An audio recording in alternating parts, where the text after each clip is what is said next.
Hello students. English के साथ साथ हम एसएससी भी स्टार्ट कर रहे हैं 10th क्लास की। तो जो हमारी ज्योग्राफी है 10th class contemporary India part 2, ये हम इसका फर्स्ट चैप्टर हम अभी स्टार्ट कर रहे हैं। ठीक है, तो हम साइड बाय साइड इंग्लिश के साथ साथ और एसएससी का भी स्टार्ट करेंगे और देखते हैं और सब्जेक्ट्स भी हम स्टार्ट करेंगे। ठीक है, तो आज हम फर्स्ट चैप्टर कर रहे हैं हमारी geography 10th class NCERT, resources and development. तो रिसोर्सेज के बारे में सबको पता होगा। रिसोर्सेज होते क्या हैं, सबसे पहले हमें समझना है कि रिसोर्सेज क्या होते हैं, उनकी डेवलपमेंट कैसे होती है या होनी चाहिए, या फिर हम उनकी डेवलपमेंट होती कैसे है। ठीक है, इन सब के बारे में हम पहले पढ़ेंगे। Can you identify and names the various items used in making life comfortable in our villages and towns. List the items and name the material used in their making. अच्छा देखो, एक चीज़ और है, मैं इंग्लिश में भी बताती हूँ आपको। अगर आप, मैंने ये बुक रख रखी है, देखो मैं पीडीएफ में भी करवा सकती हूँ, लेकिन अगर मैंने ये बुक आप के बुक में से मैं जो करवा रही हूँ, तो आपको ना ये लगेगा कि आप अपनी बुक ही रीड कर रहे हो। ठीक है, तो अगर इसमें से कोई भी क्वेश्चन जो इम्पोर्टेंट है, मैं इम्पोर्टेंट पे मार्क करवाऊंगी, तो अपनी बुक को साइड बाय साइड आप ओपन करके उसमें भी मार्क कर सकते हो अच्छे से। ठीक है, अगर मैं कुछ एक्स्ट्रा लिखवाती हूँ कोई भी पॉइंट, तो उसको भी आप पॉइंट अपनी बुक में राइट डाउन कर सकते हो। ठीक है, इसलिए बुक में से आपके लिए पढ़ना इजी रहेगा। अच्छा, ये पूरा line to line word by word रहेगी एक्सप्लेनेशन सारी, जैसे इंग्लिश में होती है। और कहीं से भी एग्जामिनर कहीं से भी क्वेश्चन, क्योंकि जो क्वेश्चन है 20 या 40% आई थिंक एमसीक्यूज आएगा। तो अगर जब तक आप पूरा चैप्टर लाइन टू लाइन नहीं पढ़ोगे, वर्ड टू वर्ड नहीं पढ़ोगे, तब तक आप उसमें एमसीक्यूज में मार्किंग नहीं कर सकते, टिक मार्क ठीक आंसर पे नहीं कर सकते। इसलिए और क्वेश्चन से सबसे पहले हमें होना चाहिए कि हम सारा जो हमारी एक्सप्लेनेशन है चैप्टर्स की, वो लाइन टू लाइन करें, जिससे कि अगर एग्जामिनर बीच में से भी कहीं से भी क्वेश्चन उठा के दे देता है, तो हम उसको भी बिल्कुल ठीक अपना आंसर करेक्ट कर सकें, नोट कर सके, राइट कर सकें। ठीक है, तो हम चैप्टर 1 करने जा रहे हैं। सबसे पहले देखो, हमारी लाइफ है, उसमें हमारी लाइफ को कंफर्टेबल क्या बनाता है। ठीक है, कंफर्टेबल कैसे बनती है हमारी लाइफ, चाहे वो हम विलेज में हो। देखो पहले विलेज में क्या होता था कि बैलगाड़ी होती थी, बैल होते थे, बैल से और हल से, प्लफ जिसको हम कहते हैं इंग्लिश में, तो उससे प्लफिंग की जाती थी, खेत जोता जाता था। ठीक है, लेकिन फिर धीरे धीरे क्या हुआ, ट्रैक्टर आया, फिर उसके बाद जो प्लफिंग करने के लिए होता है मशीन, जिसको हैरो कहते हैं, तो वो आई। ठीक है, उसको लेवल को मेंटेन करने के लिए वो टेक्निक्स आई, फिर बीज बोने के लिए टेक्निक्स आई, फसल काटने के लिए नई नई टेक्निक्स आई। तो ये क्या है, ये हमारी लाइफ को कंफर्टेबल बना रहा है। ठीक है, क्योंकि हम ज्योग्राफी का पढ़ रहे हैं, तो हम उसी से रिलेटेड एग्जाम्पल्स लेंगे। तो ये सारे क्या हैं, हमारी लाइफ को कंफर्टेबल बनाते हैं। ठीक है, ये जो भी हमारी लाइफ को, चाहे हम गांव में रहते हैं चाहे टाउन्स में रहते हैं। अब पहले क्या है, लाइट का इतना सिस्टम नहीं था, आजकल क्या है, एसी है, फ्रिज है, कूलर पहले आ चुके थे। ठीक है, फिर एसी जो है इन्वर्टर वाले आए, ताकि जो बिजली है ज़्यादा खर्च ना हो, सभी मतलब कम पैसों में और एसी अफोर्ड कर सकें। तो ये नई नई टेक्निक्स आती हैं, माइक्रोवेव आए, और फिर मतलब अलग अलग कुछ ना कुछ हर बार मार्केट में जल्दी जल्दी आता रहता है नया, ताकि हमारी जो लाइफ है वो और ज़्यादा कंफर्टेबल होती जाए। ठीक है, पहले सेमी ऑटोमेटिक जो है वॉशिंग मशीन आई, फिर फुली ऑटोमेटिक मशीन आई। ठीक है, अपने आप सब कुछ करते हैं वो।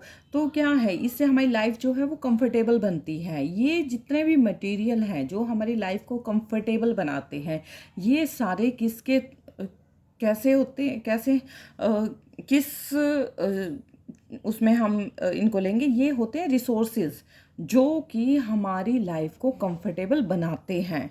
ठीक है, चाहे हम विलेज में रहते हैं चाहे हम टाउन में रहते हैं। Everything available in our environment which can be use to satisfy our needs. जो भी कुछ भी चीज़ है हमारे आसपास, हमारे एनवायरनमेंट में, जो हमारी नीड्स को सेटिस्फाई करती है, ठीक है, provided it is technologically accessible, economically feasible and culturally acceptable, can be termed as resource.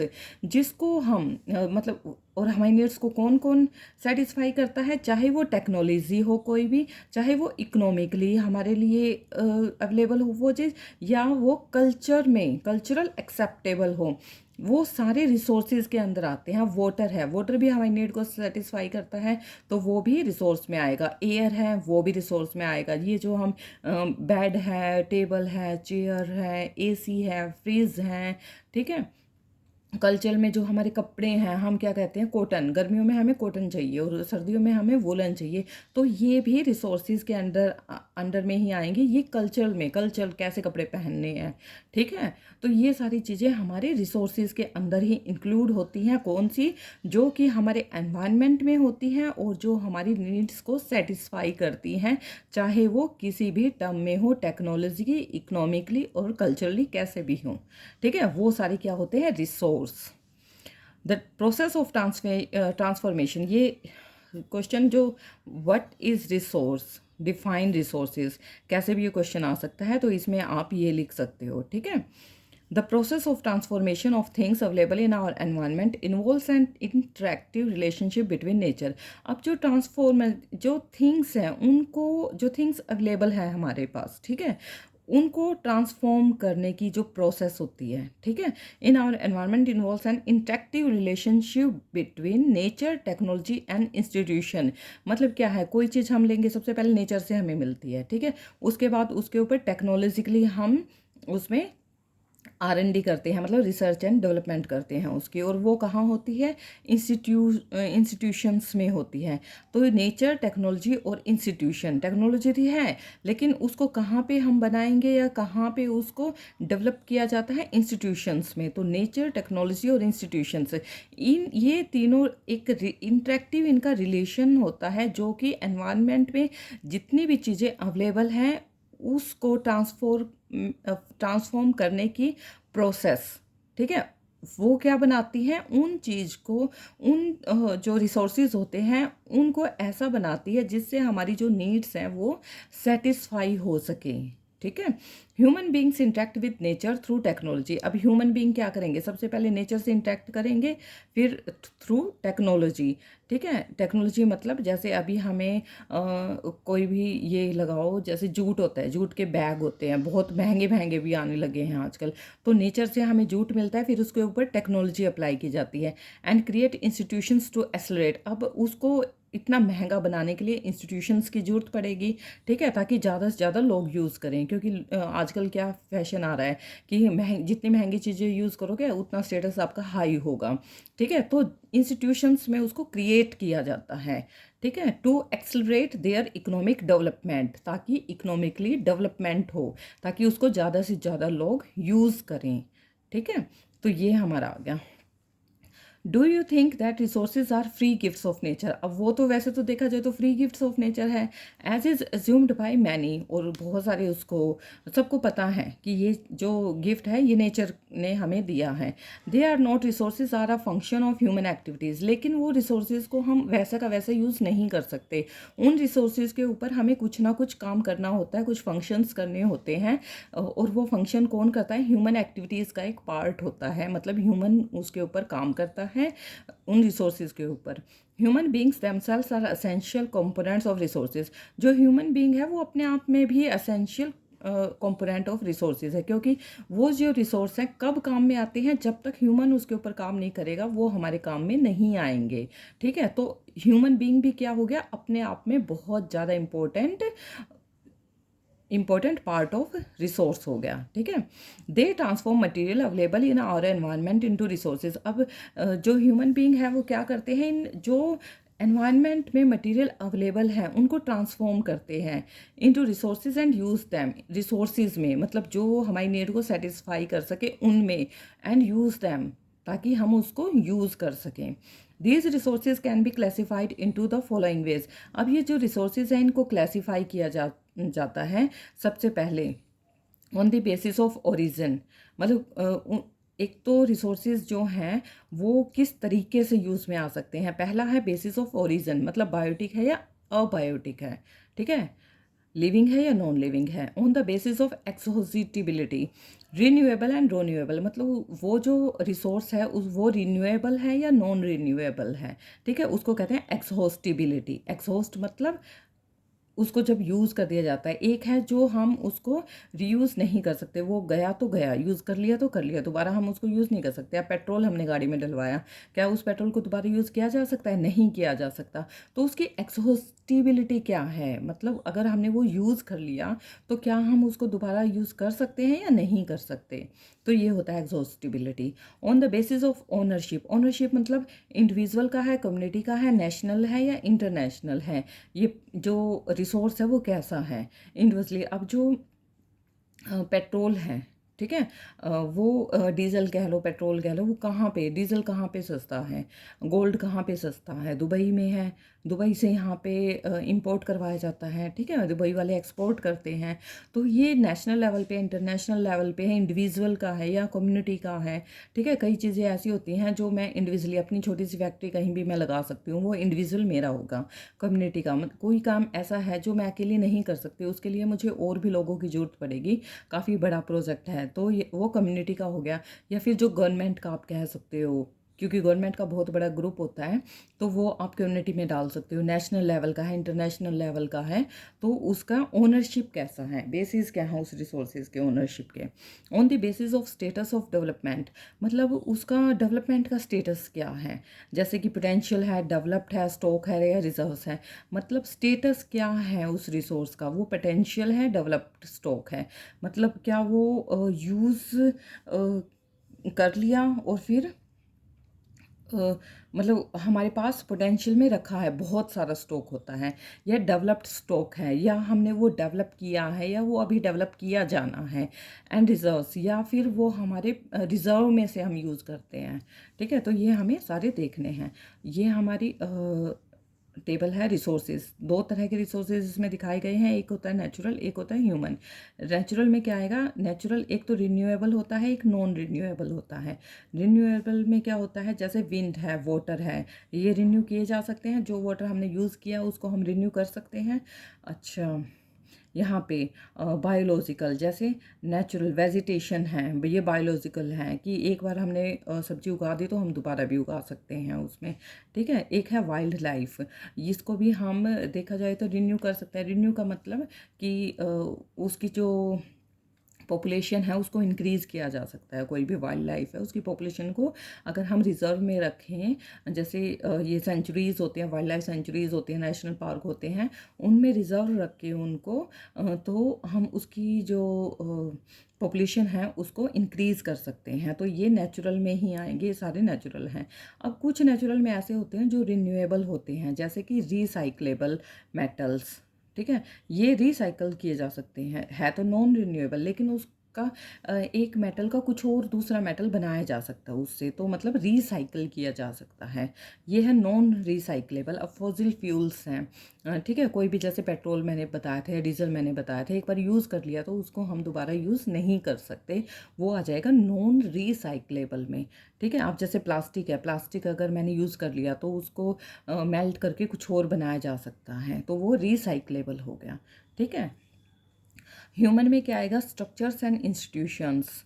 Human structures and institution, ये जो रिसोर्सेज होते हैं ये हमें किस इंस्टीट्यूशन से मिलते हैं, उनका स्ट्रक्चर तैयार किया जाता है, फिर इंस्टीट्यूशन में उनको क्रिएट कर दिया जाता है, ठीक है। एक होता है क्वांटिटी एंड क्वालिटी, अब कितनी क्वालिटी में वो रिसोर्सेज बनाने हैं और उसकी क्वालिटी क्या होनी चाहिए, ये ह्यूमन के ऊपर डिपेंड करता है। तो ये भी क्योंकि ह्यूमन हमने बताया एक अपने आप में important part of component of resources हैं, ठीक है। वो क्यों है, क्योंकि हम जो ये रॉ मटेरियल है इनको हम इनको यूजेबल बनाते हैं ताकि ह्यूमन की नीड्स को सेटिस्फाई किया जा सके। तो ये स्ट्रक्चर्स एंड इंस्टीट्यूशंस आ गए, क्वांटिटी और क्वालिटी आ गई कि वो कैसे जो रिसोर्सेज हैं उनको किस क्वालिटी का और किस क्वांटिटी में बनाएंगे।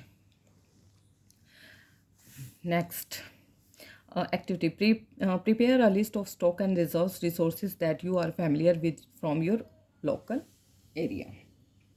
अब ये जो एक्टिविटीज़ होती है ना, ये कोशिश किया करो आप करके देखो। अगर इन एक्टिविटीज़ को आप करके देखोगे ना तो मतलब देखो, चैप्टर तो आप रीड कर ही रहे हो, साथ में अगर अपने आप ये एक्टिविटीज़ करके देखोगे ना, तो मतलब परमानेंट आप लाइफ टाइम इन चैप्टर्स को, इन डेफिनेशंस को, इस नॉलेज को कभी नहीं भूलोगे। तो ये फ़ायदा होता है एक्टिविटीज़ करने का। डेवलपमेंट ऑफ रिसोर्सेज, ये एक्टिविटी आपको अपने आप करनी पड़ेंगी। डेवलपमेंट ऑफ रिसोर्सेज, अब इन रिसोर्सेज की डेवलपमेंट कैसे होती है? Resources are vital for human survival as well as for maintaining the quality of life. अब जो रिसोर्सेज होते हैं ये बहुत ज़्यादा हैं, ठीक है, for human survival as well as for maintaining the quality of life. ये ह्यूमन के सर्वाइव करने के लिए भी बहुत ज़्यादा इंपॉर्टेंट है, और इनसे क्या है, जो लाइफ की क्वालिटी है वो भी मेंटेन होती है। मतलब हम अपनी लाइफ की क्वालिटी को कितना भी अच्छा कर सकते हैं और कितना भी डाउन कर सकते हैं, वो हमारे ऊपर डिपेंड करता है, because human being is also a resource. It was believed that resources are free gifts of nature. अब ये बिलीव किया जाता है रिसोर्सेज जो हैं वो नेचर का फ्री गिफ्ट है।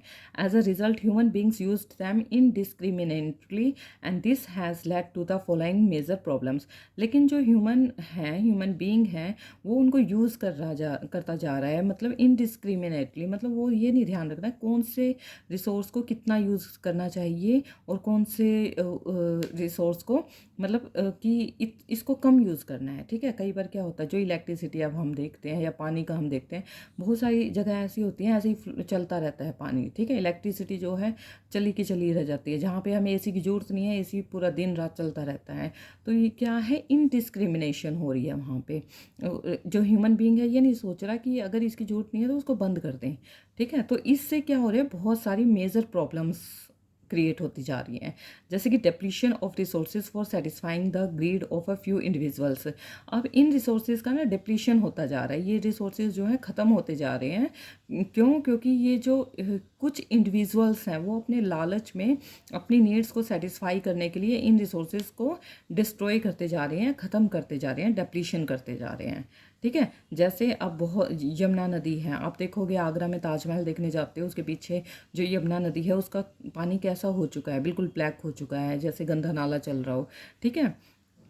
तो ये क्या है, पानी को ख़राब करना है, तो इस रिसोर्स का क्या हो रहा है, डिप्लीशन हो रहा है। रिसोर्स क्या हो गया, वो जीरो हो गया, ठीक है। और वो किस वजह से हो रहा है, वहाँ जितनी भी इंडस्ट्रियल एरिया है, सारी जो फैक्ट्रीज़ हैं, अपना जितना भी जो वेस्टेज है वो सारा उसमें छोड़ रहा है, ठीक है।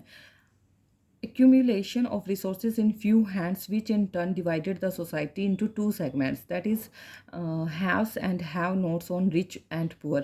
अब ये जो resources हैं ये कुछ ही हाथों में है, कुछ मतलब सोसाइटी के दो सेगमेंट में डिवाइड हो गए हैं, जिनके पास तो ये जो रिसोर्सेज हैं वो बहुत ज़्यादा यूज़ कर रहे हैं, और कुछ ऐसे हैं जो इन रिसोर्सेज को बिल्कुल भी यूज़ नहीं कर रहे। अब जो रिच हैं वो तो पैसे फेंकते हैं, उन रिसोर्सेज का जितना चाहे यूज़ करते हैं, और कुछ पुअर हैं वो चाहते हुए भी उन रिसोर्सेज का यूज़ नहीं कर पा रहे हैं। तो ये क्या हो रही है, एक्यूमुलेशन ऑफ रिसोर्सेज हो रही है। Indiscriminate exploitation of resources has led to global ecological crises such as global warming, ozone layer depletion, environmental pollution and land degradation। अब ये जो indiscriminate exploitation हो रहा है इन resources का, इससे global ecological crisis पैदा हो रहे हैं। ग्लोबल इकोलॉजिकल क्राइसिस मतलब जैसे ग्लोबल वार्मिंग हो रही है, ओजोन लेयर का डिप्लीशन हो रहा है, एनवायरनमेंट में पोल्यूशन बहुत ज़्यादा हो रहा है, लैंड डिग्रेडेशन ज़्यादा हो रही है, ठीक है। जो ये कल्टीवेट करने वाली लैंड है वहाँ पे फैक्ट्री लगा दी जाती है, उस लैंड को सारा ख़राब हो जाती है फैक्ट्रीज़ की वजह से, बड़ी बड़ी कंपनीज़ जो हैं उनकी वजह से वहाँ की लैंड भी ख़राब हो जाती है, और वहाँ का जो अंडरग्राउंड वाटर है वो भी ख़राब हो जाता है, वेस्ट, क्योंकि वो नीचे छोड़ देते हैं लैंड के नीचे। अब ये एक्टिविटी ऐसे ही है, ये एक्टिविटी भी आपको अपने आप करके देखनी है। नेक्स्ट हम चलते हैं। तो ये जो 3 पॉइंट्स हैं ये बहुत ज़्यादा इंपॉर्टेंट है, ये आपको याद करने चाहिए। Depletion of resources, accumulation of resources and indiscriminate exploitation of resources. An equitable distribution of resources has become essential for a sustained quality of life and global peace. If the present trend of resource depletion by a few individuals and countries continues, the future of our planet is in danger. जो ये equitable distribution है हमारे resources का, ये बहुत ज़्यादा ज़रूरी है अगर हमें एक लाइफ की सस्टेन्ड क्वालिटी या फिर ग्लोबल पीस चाहिए तो, ठीक है। मतलब इक्वली हमें डिस्ट्रीब्यूट करना चाहिए इन रिसोर्सेज की। वो नहीं कि कोई इतना ज़्यादा बेफालतू में यूज़ कर रहा है, एक बिल्कुल यूज़ नहीं कर रहा, तो ऐसा नहीं होना चाहिए। तो if the present trend of resource depletion by a few individuals and countries continues, the future of our planet is in danger। अगर ऐसे ही यूज़ होता रहा हमारे रिसोर्सेज का, ऐसे ही डिप्लीशन होता रहा रिसोर्सेज का और कुछ इंडिविजुअल्स के द्वारा या कुछ कंट्रीज़ के द्वारा, अब क्या है जो एटम बम बनाते हैं, मिसाइल्स बनाते हैं, ये जो नई नई रिसर्च कर रहे हैं, ये क्या कर रहे हैं, उससे भी हमारी जो ओजोन लेयर है उसके ऊपर बहुत ज़्यादा इम्पैक्ट पड़ रहा है। उसकी वजह से ग्लोबल वार्मिंग है वो बहुत ज़्यादा बढ़ रही है। नाम लिया जा रहा है एसी कूलर का, लेकिन ये नहीं देखा जा रहा ना वो इतने बड़े बड़े जो एक्सपेरिमेंट कर रहे हैं, रिसर्च कर रहे हैं, उनसे भी तो फ़र्क पड़ रहा है ना। तो इतना क्यों यूज़ कर रहे हो? अगर किसी एटम बम बनाने के लिए तुम पहले इतने एक्सपेरिमेंट करते हो, तो उससे क्या कुछ नहीं फ़र्क पड़ता? हर चीज़ से फ़र्क पड़ता है। ये नहीं है कि तुम एसी कूलर तो बंद कर दो और उधर एटम बम तुम गिराते जा रहे हो, ठीक है, या फिर मिसाइल्स का यूज़ करते जा रहे हो, तो ये गलत है। और ये क्या है, कुछ कंट्रीज़ के द्वारा, कुछ इंडिविजुअल्स के द्वारा ये यूज़ किया जा रहा है। The future of our planet is in danger, और जिसकी वजह से हमारा जो प्लानट है बहुत ज़्यादा डेंजर में है। Therefore resource planning is essential for sustainable existence of all forms of life. इसलिए जो रिसोर्स प्लानिंग है वो सस्टेनेबल एग्जिस्टेंस की हर लाइफ की फॉर्म के लिए। अब कुछ जो ऐसे कहा जाता है प्रजातियां विलुप्त हो रही हैं, ठीक है, तो वो किस वजह से हो रही है? जो रिसोर्स प्लानिंग है, जो उनके लिए क्लाइमेट है वो उनको नहीं मिल पा रहा, तो वो क्या हो जाएंगी? ख़त्म हो जाएंगी। Sustainable existence is a component of sustainable development. अब जो सस्टेनेबल एग्जिस्टेंस अगर आपको चाहिए तो सस्टेनेबल डेवलपमेंट भी होनी चाहिए। ये नहीं है कि कुछ भी उठा के हम डेवलपमेंट करते जा रहे हैं और ये नहीं देख रहे उससे क्या जो हार्मफुल इफ़ेक्ट है वो पड़ेगा। सस्टेनेबल डेवलपमेंट होती क्या है? Sustainable economic development means development should take place without damaging the environment. कोई भी अगर डेवलपमेंट हो रही है उसमें एनवायरनमेंट डैमेज नहीं होना चाहिए, ठीक है। And development in the present should not compromise with the needs of the future generation. और या फिर ऐसा डेवलपमेंट भी नहीं होना चाहिए जो प्रेजेंट में जिससे कि जो प्रेजेंट पे तो डेवलपमेंट दिखाई दे रही है, लेकिन फ्यूचर में जाने के बाद वो फ्यूचर की जनरेशन जो है हमारी, उनको कॉम्प्रोमाइज़ करना पड़ेगा, ठीक है। उनको हमारी जो गलतियों का भुगतान करना पड़ेगा। जो हमने गलतियां की हैं उनको भुगतेगा कौन? हमारी आने वाली जनरेशन्स, ठीक है। तो ऐसा भी हमारी डेवलपमेंट नहीं होने चाहिए। रियो दी जेनेरियो अर्थ समिट 1992। अब ये जो क्वेश्चन है ये बहुत ही इम्पोर्टेंट क्वेश्चन है, इसको हमें बहुत ध्यान से सुनना है। रियो दी जेनेरियो अर्थ समिट 1992, ये ध्यान रखना है। In June 1992, more than 100 heads of states met in Rio de Janeiro in Brazil। अब ब्राज़ील में है, ये जगह का नाम है। यहाँ पर जून 1992 में 100 मतलब हेड्स ऑफ स्टेट्स, मतलब 100 स्टेट से भी ज़्यादा लोग, जो उनके प्रेसिडेंट लगा लो या मेन मेंबर लगा लो, वो इकट्ठे हुए थे। मेन हेड मतलब जिसको कहते हैं, वो इकट्ठे हुए थे। For the first international earth summit हुआ था ये रियो दी जेनेरियो में। फर्स्ट इंटरनेशनल लेवल पे अर्थ समिट हुआ था एनवायरनमेंट के लिए, प्रोटेक्शन के लिए एनवायरनमेंट की। The summit was convent for addressing urgent problem of environmental protection and socio economic development at the global level. अब वो कह रहे थे कि हमें ऐसी इकोनॉमिक डेवलपमेंट करनी चाहिए जिसकी वजह से जो एनवायरनमेंट है उसकी प्रोटेक्शन हो सके और सोशल और इकोनॉमिक डेवलपमेंट भी हो सके साथ में। मतलब एनवायरनमेंट को प्रोटेक्ट करते हुए हम डेवलपमेंट करें, ठीक है।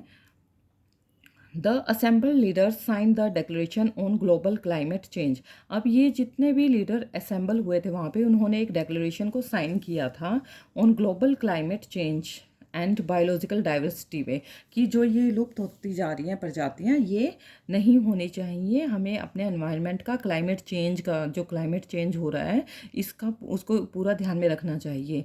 The Rio convention endorse the global forest principles.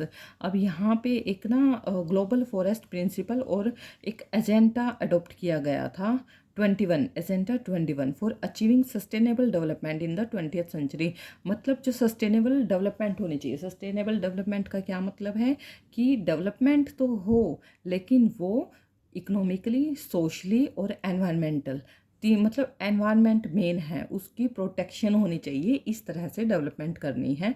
Environment को कोई भी हानि नहीं पहुंचनी चाहिए। अब जैसे रोड बनाए जाते हैं, कितने सारे पेड़ों को काटा जाता है, तो ये गलत है, इसके ऊपर एक्शन हम ले सकते हैं। ठीक है। अब ये जो एजेंडा 21 बताया गया है, ये क्या है? It is the declaration signed by the world leaders in 1992 at the United nation conference on environment and development. अब ये जो एजेंडा 21 है, ये एक ऐसी डिक्लेरेशन है जो कि साइन किया गया था, वर्ल्ड के लीडर्स ने किया था 1992 में यूनाइटेड नेशन में। ठीक है, जो कि एनवायरनमेंट और डेवलपमेंट के ऊपर जो कॉन्फ्रेंस हुई थी उनकी। ठीक है, वहाँ पे एक डिक्लेरेशन को साइन किया गया था। वो किसके लिए थी? वो एनवायरनमेंट और डेवलपमेंट के ऊपर थी conference, UNCED, United Nations conference on environment and development, which took place at Rio de Janeiro, जो कि कहाँ पे हुई थी? रियो डी जेनेरियो में, Brazil. It aims at achieving global sustainable development. It is an agenda to combat environmental damage. अब इसमें इस एजेंडा में क्या था कि जो एनवायरनमेंट डैमेज हो रहा है, जो पॉवर्टी हो रही है, डिजीज़ हो रही है, थ्रू ग्लोबल कोऑपरेशन, मतलब इसमें पूरा वर्ल्ड एक दूसरे को कोऑपरेट करेगा on common interest, mutual needs, shared responsibility, ये सब। मतलब किसी को अगर पैसों की ज़रूरत है, पैसे भी देगा। अगर उसको कॉमन किसी चीज़ की ज़रूरत है, कॉमन इंटरेस्ट है किसी का, वो मतलब अगर मैं किसी और की हेल्प करना चाहती हूँ, वो भी कर सकते हैं। अपनी रिस्पॉन्सिबिलिटीज़ को शेयर भी करना है। ठीक है, मतलब सारे वर्ल्ड को मिलकर काम करना है। One major objective of the agenda 21 is that every local government should draw its own local agenda 21। मतलब इस एजेंडा 21 का मतलब है जितनी भी लोकल गवर्नमेंट है, उनको अपना एक लोकल एजेंडा रखना पड़ेगा। ठीक है, मतलब इंडिया में किस तरह का क्लाइमेट है, किस तरह का एनवायरनमेंट है, किस तरह के मतलब यहाँ पे डिजीज़ फैली हुई है, किस तरह की पॉवर्टी है, किस तरह से एनवायरनमेंट को प्रोटेक्ट करना है, हमारा अलग होगा। अमेरिका का अलग होगा, यूरोप का अलग होगा, ऑस्ट्रेलिया का अलग होगा। मतलब सबके अपने एनवायरनमेंट के अकॉर्डिंग एजेंडा बनाने हैं सबको, लेकिन उसमें इन सारी चीज़ों को ध्यान रखना होगा, डिजीज़ को, पॉवर्टी को, एनवायरनमेंटल डैमेज को। ठीक है, इन सबको ध्यान में रखना होगा। ये है एजेंडा 21। मेरे ख्याल से समझ में आ गया होगा ये दोनों। ठीक है। Resource planning. Planning is the widely accepted strategy for judicious use of resources. अब ये जितने भी रिसोर्सेज हैं, इनका जुडिशियस यूज़ मतलब सावधानी से जो यूज़ है, इसके लिए स्ट्रेटजी जो है एक्सेप्ट करनी पड़ेगी, उसके लिए प्लानिंग करनी पड़ेगी। It has importance in a country like India, which has enormous diversity in the availability of resources. अब इंडिया जैसी कंट्री में कितनी ज़्यादा डाइवर्सिटी है रिसोर्सेज की, कितने ज़्यादा रिसोर्सेज अवेलेबल हैं। मेरे ख्याल से सारे ही रिसोर्सेज इंडिया में अवेलेबल हैं, तो इनके लिए तो स्पेशल प्लानिंग करनी पड़ेगी। There are regions which are rich in certain types of resources but are deficient in some other. अब इंडिया में कहीं जगह तो कुछ टाइप के जो रिसोर्सेज हैं किसी रीजन में बहुत ज़्यादा हैं, लेकिन दूसरे जो रिसोर्सेज हैं उनकी डेफिशिएंसी है, मतलब वे कम है। तो जो ज़्यादा हैं उनकी तरफ दूसरी तरह से ध्यान रखना पड़ेगा, और जो रिसोर्सेज कम है उनकी तरफ से दूसरी तरह से ध्यान रखना पड़ेगा। दूसरी तरह से मतलब जो कम है उनको तो बहुत कम यूज़ करना है, जो ज़्यादा है उनको खुद भी यूज़ करना है, और जहाँ पे उनकी मात्रा कम है उनको भी यूज़ करवाना है। There are some regions which can be considered self-sufficient in terms of the availability of resources, and there are some regions which have acute shortage of some vital resources. For example, the states of Jharkhand, Chhattisgarh and Madhya Pradesh are rich in minerals and coal deposits. Arunachal Pradesh has abundance of water resources but lacks in infrastructural development. अब यहाँ पे यही बताया गया है कि झारखंड, छत्तीसगढ़, मध्य प्रदेश जो है ना, इसमें मिनरल्स और कोल डिपॉजिट बहुत ज़्यादा हैं, लेकिन अरुणाचल प्रदेश में क्या है, वहाँ पे पानी की अबंडेंस ऑफ वाटर है, but lakhs in infrastructural development नहीं है, हो पा रही है वहाँ पे। ठीक है। The state of Rajasthan is very well endowed with solar and wind energy. अब जो राजस्थान जैसा स्टेट है, क्योंकि वहाँ पे क्या है, हवा बहुत चलती है, तो वहाँ पे सोलर और विंड एनर्जी को हम बहुत ज़्यादा बना सकते हैं वहाँ पे, बट लैक्स इन वाटर, लेकिन वहाँ पे वाटर की कमी है। The cold desert of Ladakh is relatively isolated from the rest of the country. It has very rich cultural heritage but it is deficient in water. मतलब जो लद्दाख है ये भी बहुत अलग हो रखा है, वैसे तो कंट्री से बिल्कुल अलग सा दिखाई देता है। अब तो जाने भी लगे हैं लद्दाख में, पहले तो कोई जाता भी नहीं था वहाँ पे। तो वो कल्चरल में तो बहुत रिच है लेकिन वहाँ पे वाटर की डेफिशिएंसी है। Infrastructure and some vital minerals भी जो हैं वो कम है वहाँ पे, क्योंकि पहाड़ी एरिया है वहाँ पे कंस्ट्रक्शन करना बहुत ज़्यादा मुश्किल होता है, तो इसलिए वहाँ पे इंफ्रास्ट्रक्चर की कमी है और मिनरल्स की भी कमी है। This calls for balanced resources planning at the national, state, regional and local levels. इस तरह से बैलेंस करना है इन रिसोर्सेज को प्लानिंग करके, नेशनल लेवल पे, स्टेट लेवल पे, रीजनल लेवल पे और लोकल लेवल पे।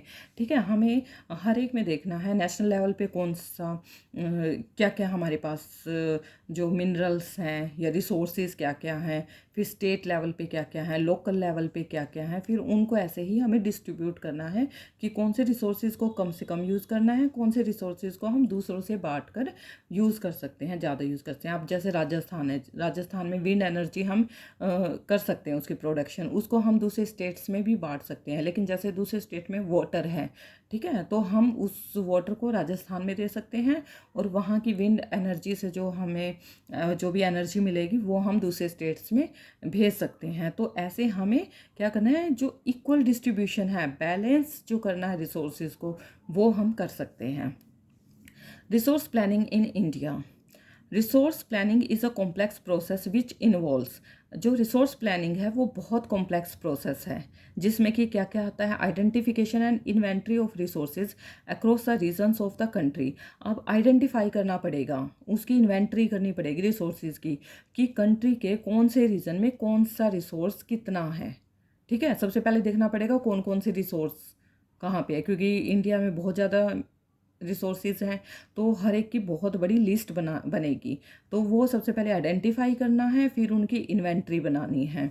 This involve surveying, mapping, qualitative quantitative estimation and measurement of the resources. मतलब इसमें क्या क्या आएगा, सर्वे करना पड़ेगा, मैपिंग करनी पड़ेगी, क्वालिटी बतानी पड़ेगी, क्वांटिटी बतानी पड़ेगी, हर चीज़ का एस्टिमेशन और मेजरमेंट करनी पड़ेगी रिसोर्स की, कि कितना है, क्वालिटी में कैसा है, क्वांटिटी में कितना ज़्यादा है, कम है या ज़्यादा है, ये सब कुछ मैपिंग करनी पड़ेगी कि ये एक स्टेट है, इतने में तो यहाँ पे ये वाला रिसोर्स है, यहाँ पे ये वाला रिसोर्स है, यहाँ पे ये वाला रिसोर्स है।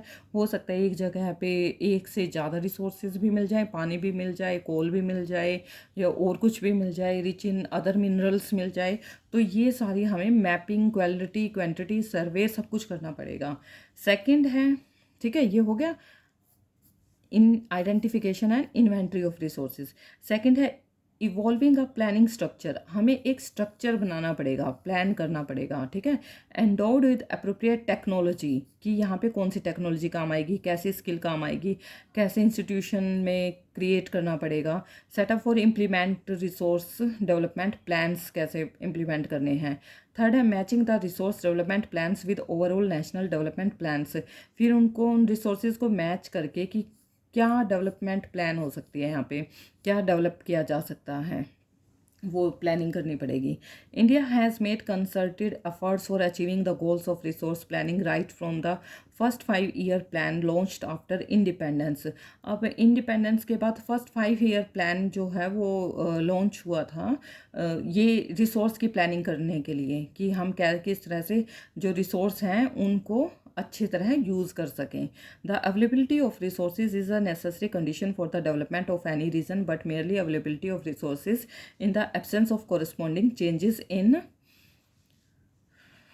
technology and institutions may hinder development. There are many regions in our country that are rich in resources, but these are included in economically backward regions. अब यहाँ पे जो रिसोर्स अवेलेबल हैं, अब उनकी डेवलपमेंट के लिए कंडीशन क्या क्या हैं। ठीक है, अब ऐसा थोड़ी है कि अगर यहाँ किसी स्टेट में कोई रिसोर्स मिल गया है तो उसको डेवलप भी तो करना है, उसको निकालना भी है, उसको मेज़रमेंट भी करनी है, उसकी क्वालिटी की भी मेज़रमेंट करनी है, क्वांटिटी की भी मेज़रमेंट करनी है। और ठीक है, तो वहाँ पे उस रिसोर्स को हम कैसे यूज़ में लाने वाला रिसोर्स बनाएं। ठीक है, कैसे उसको रिसोर्स बनाना है, उस चीज़ को, उस एक चीज़ ही है, थिंग है, उसको रिसोर्स में लेके आना है, तो कैसे हमें लेके आना है, उसके लिए इंस्टीट्यूशन भी होने चाहिए। इंस्टीट्यूशन कैसे कब होंगे वो हमें देखना है कि उन रिसोर्स की अवेलेबिलिटी कैसे करवाएं हम। तो उनमें चेंज, तो जो रिसोर्स है उसके लिए टेक्नोलॉजी भी अलग लगेगी, इंस्टीट्यूशन भी दूसरा होगा, ठीक है, डेवलपमेंट के लिए।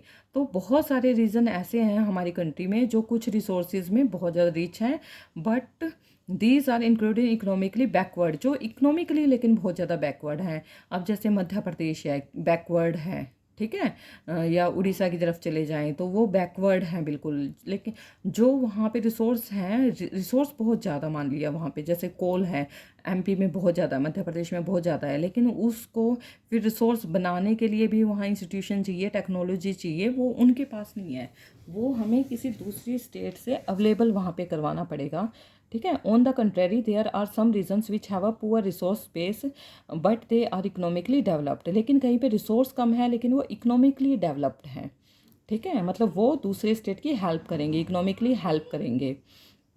Can you name some resource rich but economically backward regions? Can you name some resource rich but economically backward regions and some resource poor but economically developed regions? Give reasons for such a situation. अब हमें जो कुछ resource हैं जो rich हैं लेकिन वहाँ भी इकोनॉमिकली बैकवर्ड रीजन हैं, ठीक है, तो इनको कैसे हम डेवलप कर सकते हैं रिसोर्सेज को। The history of colonization reveals that rich resources in colonies were the main attraction for the foreign invaders. अब ये जो कोलोनाइजेशन हुई थी उससे जो रिच रिसोर्सेज हैं, ठीक है, वो उन रिच रिसोर्सेज ने इन फॉरेन इन्वेडर्स को अट्रैक्ट किया था कि इंडिया वालों को पता नहीं अपने रिसोर्सेज के बारे में, तो वो उससे अट्रैक्ट हो गए थे हमारे रिच रिसोर्सेज से।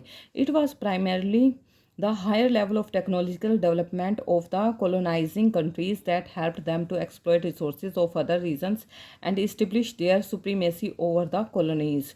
अब उन्होंने क्या किया, उन्होंने कहा कि उनके पास टेक्नोलॉजी थी, हाई लेवल की टेक्नोलॉजी थी, उन्होंने यहाँ पे ये जो कॉलोनाइजिंग कंट्रीज़ जो थी उनके पास जो टेक्नोलॉजी है वो बहुत ज़्यादा थी। अब उन्होंने क्या किया, help them to exploit resources of other region. अब उन्होंने क्या किया, दूसरे रीज़न में जाके हेल्प की उन रिसोर्सेज को एक्सप्लॉयट, मतलब उन्होंने अपने अंडर में लाने की कोशिश की सुप्रीमेसी के द्वारा, ठीक है, उनके ऊपर सुप्रीमेसी की। अब कॉलोनाइजेशन होता है जैसे कोई गरीब कंट्री लगा लो या जिनके पास टेक्नोलॉजी नहीं है वो गरीब ही हैं, ठीक है, हमारे पास टेक्नोलॉजी नहीं थी उस टाइम भी इतनी ज़्यादा, तो उन्होंने हमें अपने अंडर में कर लिया, तो ये होता है कोलोनाइजेशन। कोई बड़ी कंट्री या डेवलप्ड कंट्री किसी अनडेवलप्ड कंट्री को जब अपने रूल ओवर कर ले, ठीक है, उसके ऊपर रूल करने लग जाए, वो होता है colonisation. Therefore, resources can contribute to development only when they are accompanied by appropriate technological development and institutional changes। अब जो ये रिसोर्सेज थे ये contribute to development only when they are accompanied by appropriate technology. ये कब develop किए जा सकते थे, जब जो ठीक टेक्नोलॉजी से डेवलप किया जाएगा उनको, और इंस्टीट्यूशन चेंजेस, और उनको क्रिएट करने के लिए स्पेशल इंस्टीट्यूट होंगे, इंस्टीट्यूशंस होंगे। India has experienced all this in different phases of colonization. Therefore, in India, development in general and resource development in particular does not only involve the availability of resources but also the technology, quality of human resources and the historical experience of the people। अब जो India थी, अब India में क्या किया था, जो resources development है वो पहले नहीं होते थे। अब उनके पास रिसोर्स तो अवेलेबल थे लेकिन उनके पास टेक्नोलॉजी ना होने की वजह से वो रिसोर्सेज को यूज़ नहीं कर पा रहे थे। तो ये क्या थे, हमारे पास टेक्नोलॉजी नहीं थी, ठीक है, क्वालिटी ऑफ ह्यूमन रिसोर्सेज, मतलब जो टेक्नोलॉजी को यूज़ कर सके वो वाले ह्यूमन रिसोर्स भी नहीं थे, and historical experience of the people, और ना ही हमारे पास कोई हिस्टोरिकल एक्सपीरियंस था कि इस तरह से इन रिसोर्सेज को हम यूज़ कर सकते हैं क्रिएट करके, तो ये चीज़ें हमारे पास नहीं थी।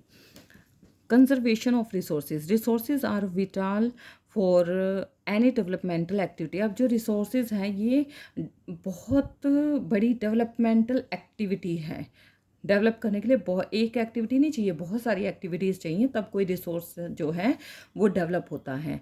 But irrational consumptions and over utilization of resources may lead to socio economic and environmental problems।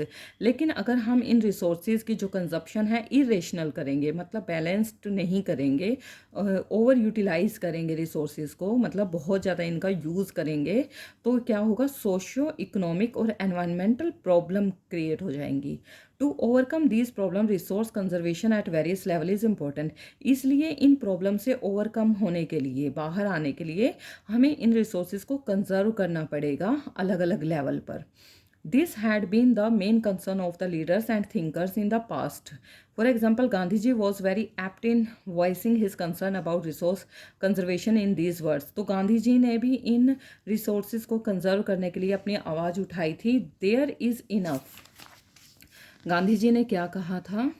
There is enough for everybody's need. यहाँ पे हर एक की नीड को पूरा करने के लिए बहुत कुछ है। And not for anybody's greed. और यहाँ पे लेकिन किसी की लालच को पूरा करने के लिए कुछ भी नहीं है। मतलब एक तो उनको करता जाए, यूज़ करता जाए, यूज़ करता जाए, तो वो तो ख़त्म हो जाएगा। नीड को तो पूरा किया जा सकता है हर एक की, लेकिन हर एक की ग्रीड को पूरा नहीं किया जा सकता। He place the greedy and selfish individuals and exploitative nature of modern technology as the root cause for resource depletion at the global level. उन्होंने इन ग्रीडी और सेल्फिश लोगों के लिए, इन नेचर को एक्सप्लॉइट करने वालों के लिए मॉडर्न टेक्नोलॉजी को, उन्होंने कहा अगर ये जो मॉडर्न टेक्नोलॉजी आएगी तो कोई ना कोई इंडिविजुअल जो है या जो एक्सप्लॉइट करने वाला है वो ज़रूर यहाँ पे आएगा, ठीक है, जो इस नेचर को एक्सप्लॉइट कर देगा, और वही इस रिसोर्स को की डेप्लीशन का रूट कॉज होगा ग्लोबल लेवल पर। He was against mass production and wanted to replace it with the production by the masses. और इसलिए उन्होंने मास प्रोडक्शन के अगेंस्ट थे वो, और इसको रिप्लेस करना चाहते थे, ठीक है। At the international level, the Club of Rome advocated resource conservation for the first time in a more systematic way in 1968. Subsequently, in 1974, Gandhian philosophy was once again presented by Schumacher in his book Small is Beautiful. Small is Beautiful। जिस चीज़ को थोड़ा use करोगे वो beautiful रहेगी, ज़्यादा use कर लोगे तो वो ब्यूटीफुल नहीं रहेगी, ठीक है। उन्होंने ये कहा था नेशनल लेवल पे, जो इंटरनेशनल लेवल पे जो एक रोम के एडवोकेट, मतलब रिसोर्स कंजर्वेशन के जो एडवोकेट थे, उन्होंने कहा था small is beautiful. The seminal contribution with respect to resource conservation at the global level was made by the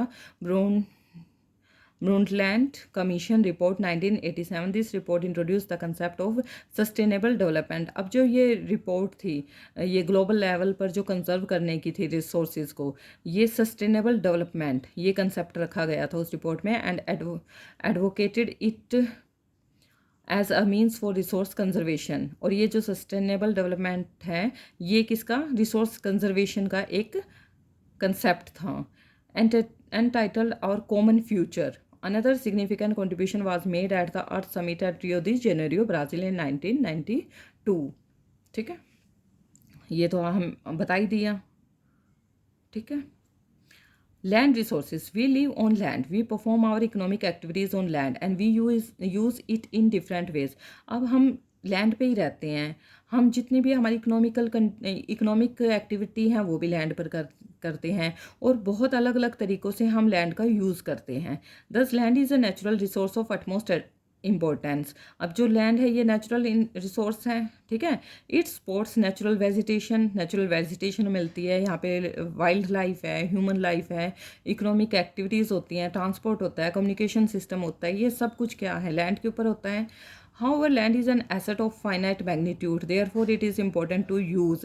मतलब अब लैंड ये तो नहीं है कि यूज़ होती जाएगी और बनती जाएगी, ऐसा तो नहीं है ना। ये क्या है, एक फाइनाइट मैग्नीट्यूड है।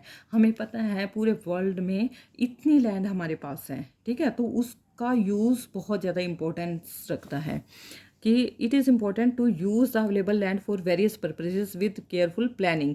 अब इस जो हमारे पास हमें पता है कि इतनी लैंड है हमारे पास, तो उसका केयरफुल प्लानिंग करनी पड़ेगी उसको यूज़ करने के लिए। India has land under a variety of relief features, namely mountains, plains and islands. अब ये सारी चीज़ें हैं, अलग अलग तरह की वैरायटी है लैंड की भी। अबाउट 43% ऑफ लैंड एरिया, अब जो लैंड एरिया है वो 43% है, लैंड एरिया इज़ प्लेन। 43% क्या है लैंड एरिया का, प्लेन है, which provides facility for agriculture and industry. Mountains account for 30% of the total surface area of the country. अब एक कंट्री का जो टोटल सरफेस एरिया है, हमारी कंट्री का ही लगा लो, माउंटेन्स अकाउंट 30% है, and ensure perennial flow of some river, और वहाँ जो माउंटेन एरिया है वहीं से फ्लो ऑफ रिवर होता है। Provide facilities for tourism and ecological aspect, वहाँ पे टूरिज्म की फैसिलिटी, इकोलॉजिकल जो फैसिलिटी है वो भी हैं। About 27% of area of the country is plateau region. अब 27 पे क्या है, प्लेट्यू रीजन है। It possess rich reserves of minerals हैं, फॉसिल फ्यूल्स हैं और फॉरेस्ट्स हैं।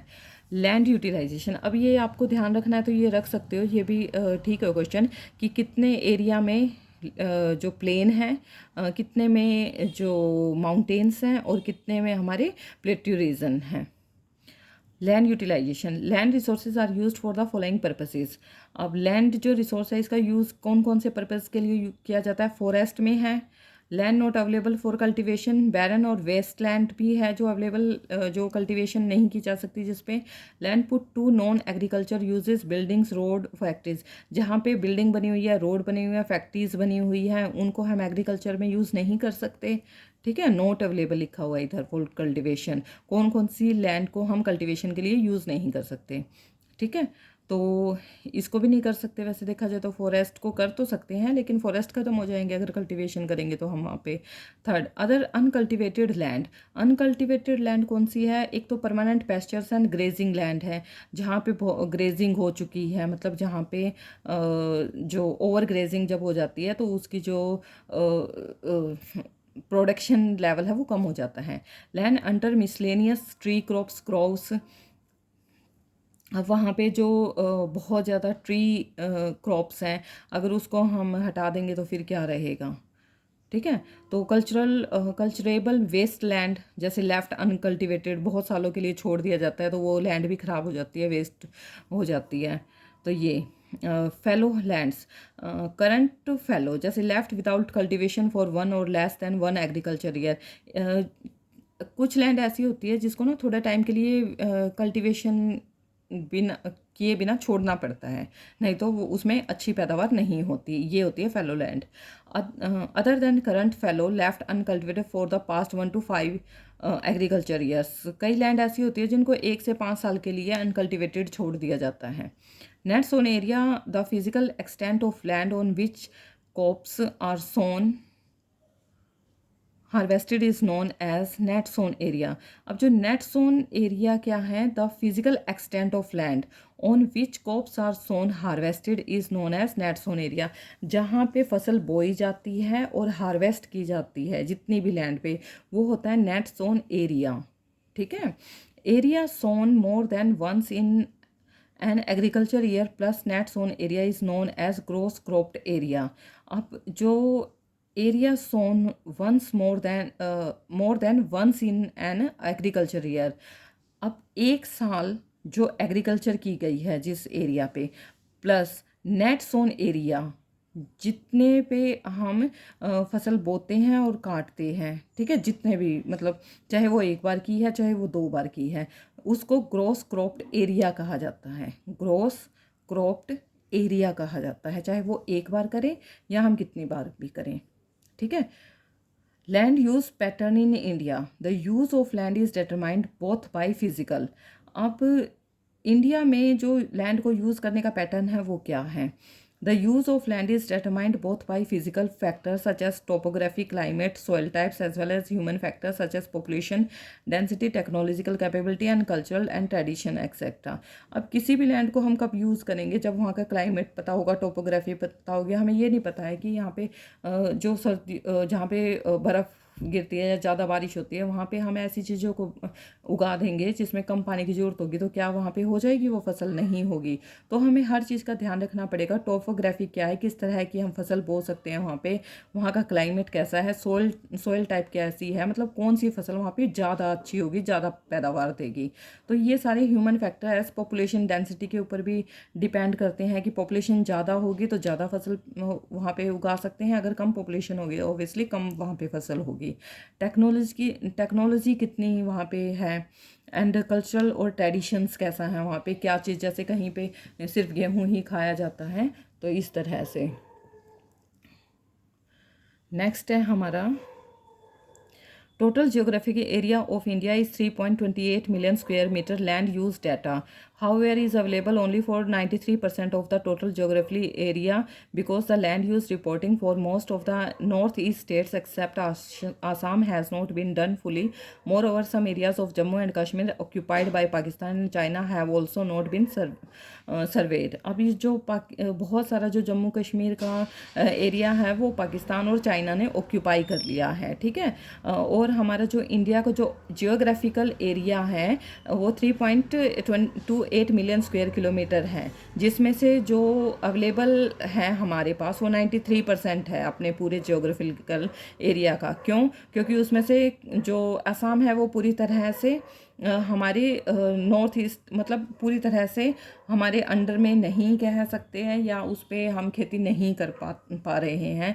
और बहुत सारा जम्मू कश्मीर का ऐसा एरिया है जो पाकिस्तान और चाइना ने ऑक्यूपाई कर लिया है, और आसाम का भी आई थिंक कुछ एरिया जो है वो चाइना ने ऑक्यूपाई कर लिया है। इस तरह से सिर्फ 93% जो एरिया है हम उसको ही जोग्राफिकल एरिया में ही अपने मानते हैं, लैंड यूज़ में मानते हैं। मतलब the land under permanent pasture has also decreased. How are we able to feed our huge cattle population on this pasture land, and what are the consequences of it?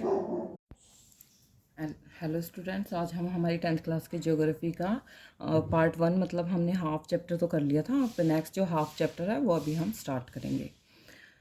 तो यहाँ पे कहा गया है द लैंड अंडर परमानेंट। अभी हम यहाँ पे बात कर रहे थे land use pattern in India, मतलब जो इंडिया में लैंड को यूज़ करने का पैटर्न है, ठीक है, कितनी लैंड यूज़ की जाती है, उसको यूज़ करने का पैटर्न क्या है, वो सभी पढ़ा था। अभी हम देखते हैं आगे। The land under permanent pasture has also decreased. अब जो परमानेंट पेस्चर है ना लैंड का यूज़ करने का, वो डिक्रीज होता जा रहा है। मतलब जो हम परमानेंट यूज़ करते थे लैंड को, ठीक है, उसमें कहीं पे तो ऐसा हो रखा है कि फर्टिलाइजेशन जो है लैंड की वो कम हो चुकी है, इसलिए भी हमें मूव ऑन करना पड़ रहा है। कहीं पे रोड बन गए हैं, कहीं पे फैक्ट्रीज बन गई हैं, तो बहुत सारे ऐसे रीज़न हैं जिनकी वजह से ये डिक्रीज हो गया है permanent pasture. How are we able to feed our huge cattle population on this pasture land and what are the consequences of it. अब जैसे जो ओवर ग्रेजिंग हो जाती है, ठीक है, और जो बहुत सारे जहाँ पर कैटल पाले जाते हैं, जो पशु हैं वो पाले जाते हैं, वहाँ पर क्या है, बार बार पशु क्या करते हैं, वहाँ पे जो भी घास है या पेड़ पौधे हैं जो भी है उसको बार बार ग्रेजिंग करते हैं, ठीक है। तो उसके बाद वो लैंड जो है वो लेस फर्टाइल हो जाती है, मतलब वहाँ पे खेती वो जो घास उगना है वो कम हो जाता है।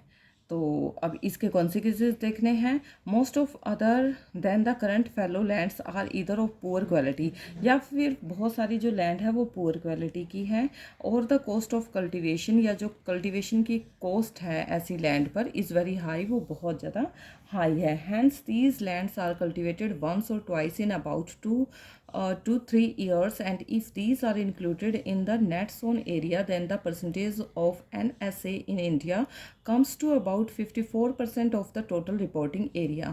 अब जो ऐसी लैंड के जो मतलब अच्छी लैंड है वहाँ पे प्राइस बहुत ज़्यादा हाई है, या फिर अगर प्राइस हाई नहीं है तो वहाँ पे क्वालिटी लो है। अब ये जो लैंड है जो कल्टिवेटेड होती है, जो एक बार या दो बार इन अबाउट 2-3 years, 2 या 3 साल में एक या दो बार जहाँ पे कल्टीवेशन होती है, अगर हम इसको भी इंक्लूड करें ना नेट सोन एरिया में, तब भी हमारी NSA की जो परसेंटेज है, नेट सोन एरिया की जो परसेंटेज है वो इंडिया में कितनी होगी, 54% होगी ओनली, ठीक है। जितना हमारा टोटल एरिया है उसमें जो नेट सोन एरिया है जहाँ पर खेती की जाती है, कल्टीवेशन की जाती है, वो एरिया सिर्फ 54% है।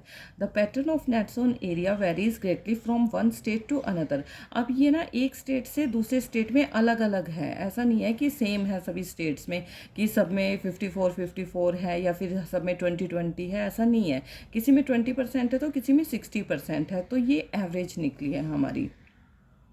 It is over 80% of the total area in Punjab and Haryana and less than 10% in Arunachal Pradesh, Mizoram, Manipur and Andaman Nicobar island. अब जो पंजाब और हरियाणा में जो ये कल्टीवेशन है 80% होती है, लेकिन अरुणाचल प्रदेश, मिज़ोरम, मणिपुर और अंडमान जैसी जगह पे वहाँ सिर्फ 10% ही होती है कल्टीवेशन, ठीक है। Forest area in the country is far lower than the desired 33% of geographical area as it was outlined in the National Forest Policy। अब ये जो फॉरेस्ट एरिया है कंट्री में वो बहुत कम हो गया, 33% हो गया है पूरे जियोग्राफिकल एरिया का, और ये नेशनल फॉरेस्ट पॉलिसी की वजह से अभी बचा हुआ है। अगर ये पॉलिसी नहीं आती नेशनल फॉरेस्ट की तो वो एरिया भी नहीं बचना था। It was considered essential for maintenance of ecological balance. और ये जो पॉलिसी अपनाई गई थी वो किस वजह से अपनाई गई थी, ताकि इकोलॉजिकल बैलेंस बना रहे। The livelihood of millions of people who live on the, और बहुत सारे लोगों की लाइवलीहुड है, जो जीविका है वो on fringes of these forest depend upon it, और इन्हीं फॉरेस्ट के ऊपर डिपेंड होती है। Part of land is termed as wasteland and land put to other non agriculture usages. अब ये जो लैंड है वेस्ट लैंड भी हो सकती है या फिर नॉन एग्रीकल्चर यूजेस में भी काम आती है, ठीक है।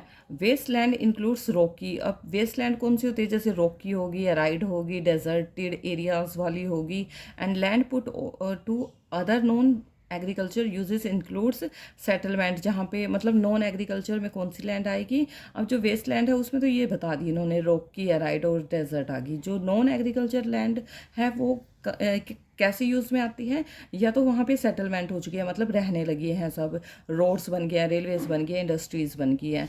And etcetera continuous use of land over a long period of time without taking appropriate measure to conserve and manage it. अब वहाँ पे जो कॉन्टिन्यूस यूज़ होता जा रहा है लैंड का बहुत लंबे टाइम से, तो उसकी वजह से भी जो लैंड है वो ख़राब होती जा रही है, उसको मैनेज करना, कंजर्व करना बहुत ज़्यादा ज़रूरी है। It has resulted in land degradation. अब उसकी वजह से क्या हो गया है, बहुत ज़्यादा लंबे समय से उसको यूज़ करते जा रहे हैं, लैंड डिग्रेड होती जा रही है। This in turn has serious repercussions on society and the environment. अब इसके लिए सोसाइटी में और एनवायरनमेंट पे ध्यान तो देना पड़ेगा ना। तो land degradation and conservation measures, we have shared our land with the past generations and will have to do so with the future generations too. अब हमने जो हमारी लैंड है वो पहली जनरेशन जो हमारी थी और अब जो फ्यूचर वाली जनरेशन्स हैं सबके लिए शेयर होनी चाहिए। ऐसा नहीं है कि पिछले वाले ज़्यादा यूज़ करेंगे, आगे वालों को लैंड मिले ही ना कल्टीवेशन के लिए या किसी भी चीज़ के लिए।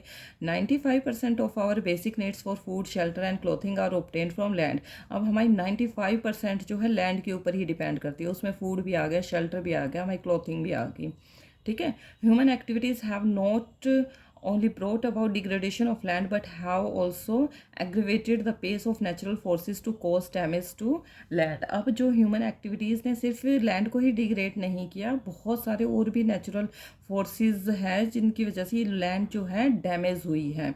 जैसे some human activities such as deforestation, overgrazing करवा दी। डिफॉरेस्टेशन मतलब जंगलों को काट दिया, माइनिंग करने लग गए, वहाँ पे खुदाई जो ये कोयले वगैरह निकालते हैं या माइनिंग कर देते हैं किसी भी उसके लिए, मिनरल्स के लिए।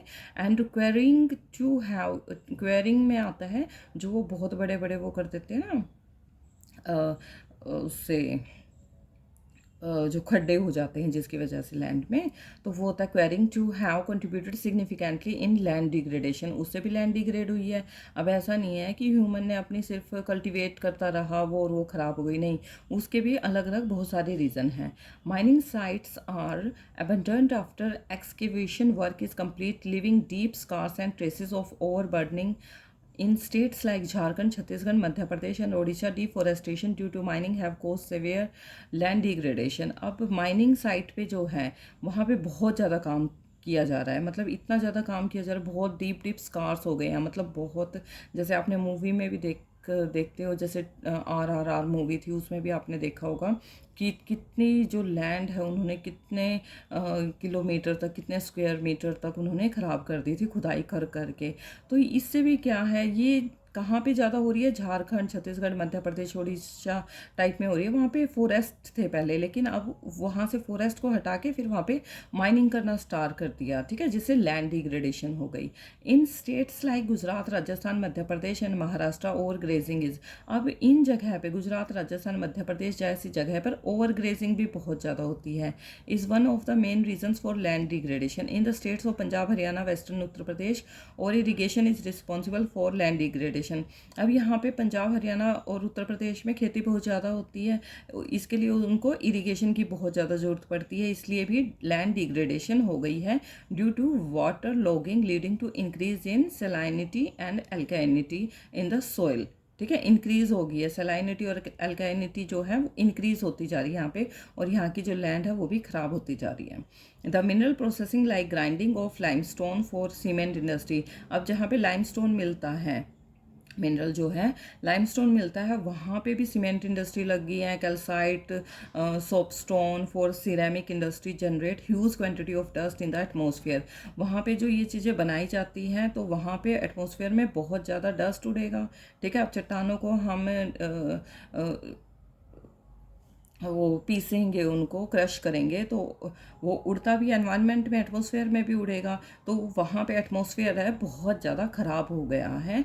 इट रिटार्ड्स से आप डस्ट क्या है, उड़ेगी, उड़ के कहीं दूसरी जगह भी जाएगी।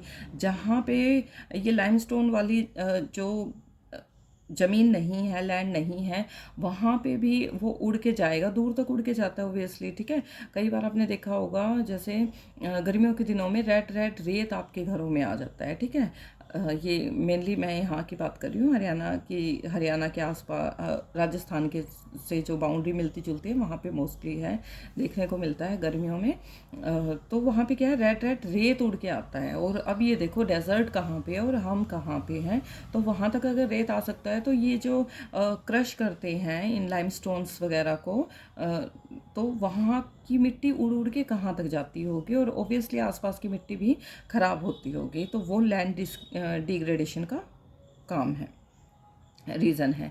It retards the process of infiltration of water into the soil after it settles down on the land. अब कई बार क्या होता है, जैसे फैक्ट्री होती है, वहाँ पे जो वाटर छोड़ा जाता है, गंदा पानी जो छोड़ा जाता है, उसको ना फिल्टर करके नहीं छोड़ा जाता, यूं का यूं ज़मीन में छोड़ दिया जाता है, जिससे भी पानी और वाटर दोनों ही खराब होते हैं। In recent years industrial effluents as waste have become a major source of land and water pollution in many parts of the country. और ये सबसे मेन रीज़न है जहाँ पे कि बहुत ज़्यादा लैंड और वाटर का पोल्यूशन हुआ है कंट्री के अंदर। There are many ways to solve the problems of land degradation, afforestation and process management of grazing can help to some extent। अब बहुत सारे वे भी हैं इस प्रॉब्लम को सोल्व करने के लिए, जिससे कि लैंड डिग्रेडेशन की, अफोरेस्टेशन की ये सारी जो प्रॉब्लम है सोल्व की जा सकें। Planting of shelter belts of plants, control on over grazing. अब ये जो जहाँ पे हम रहते हैं, ठीक है, जहाँ पे भी जैसे अभी पहले यहाँ पे खेत थे आसपास में, वहाँ पे क्या है, रहने की जगह बना दी, तो वहाँ के जो प्लांट्स है वो क्या किए, वो जो लैंड है वो साफ़ करनी पड़ी, या फिर हम उसको कैसे कर सकते हैं, उसको कंट्रोल कैसे कर सकते हैं, प्लांट को सेव करके, ओवर ग्रेजिंग को कम करके, stabilisation of sand dunes by growing thorny bushes. और जहाँ पे जैसे सैंड ड्यून्स हैं, मतलब रेतीली जगह है जहाँ पे है, वहाँ पे हम थॉर्नी बुशेस को ग्रो कर सकते हैं।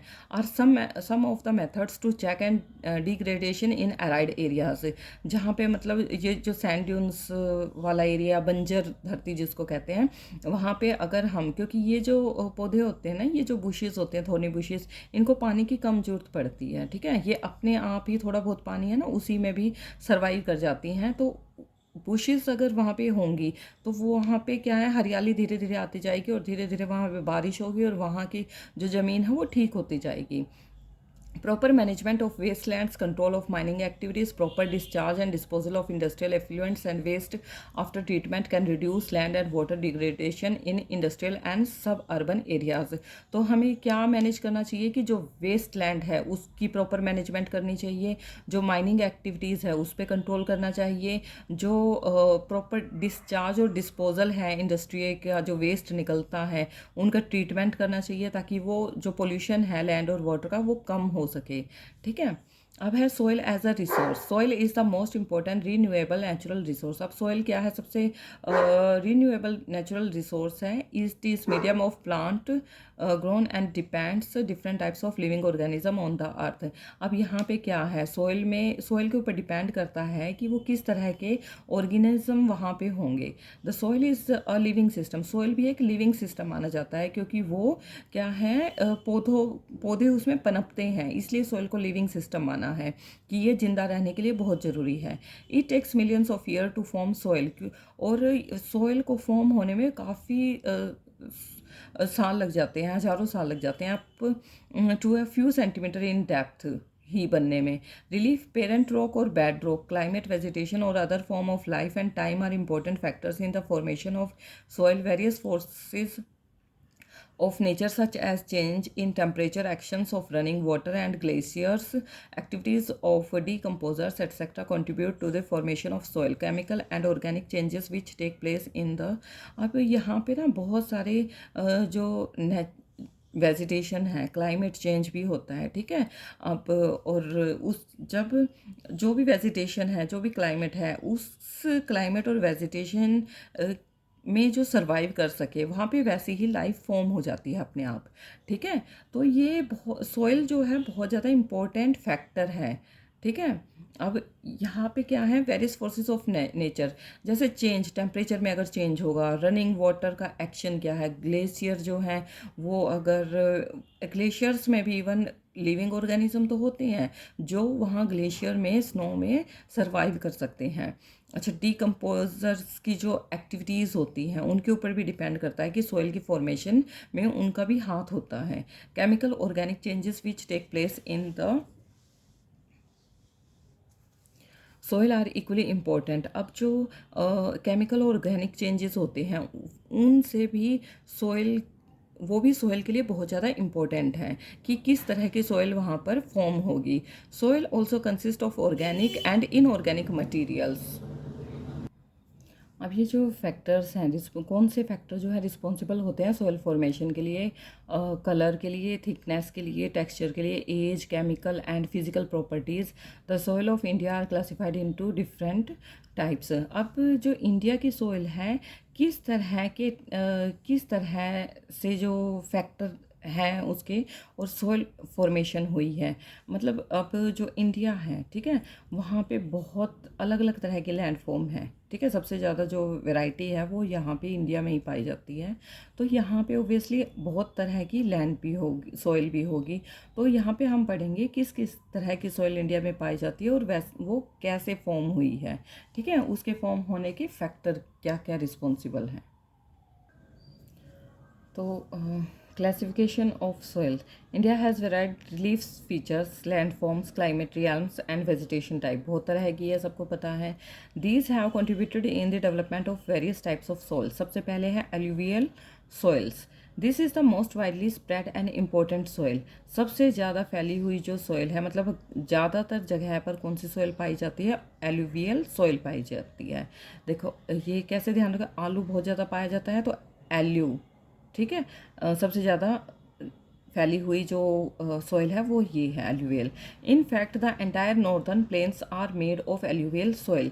जो एंटायर नॉर्दर्न प्लेन की जो सॉइल है वो एल्यूवियल सॉइल ही है। These have been deposited by 3 important Himalayan river system.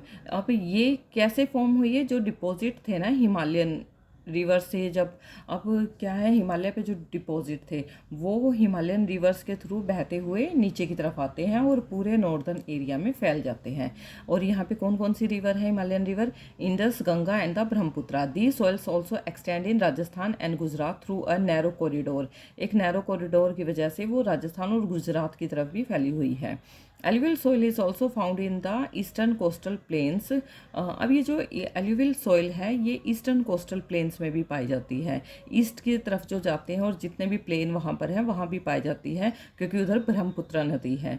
Particularly in the details of Mahanadi, deltas of Mahanadi, the Godavari, the Krishna and the Kaveri river के आसपास भी एल्यूवियल सोइल ही पाई जाती है।